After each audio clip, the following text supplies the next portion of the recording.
Salam əziz izləyicilər. Bu gün sizə alman dilində şəxslənməni izah edəcəm. Necə ki, Azərbaycan dilində şəxslənmə mən, sən, o, biz, siz, onlardır.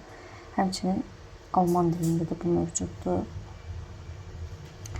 Alman dilində mən, ich, mən,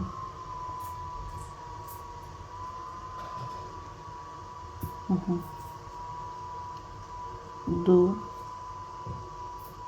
sen, er, sie, es, o,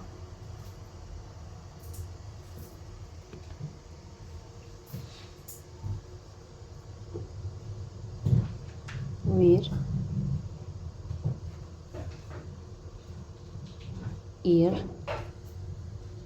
siz, sie isə onlar kimi tərcümə olunur.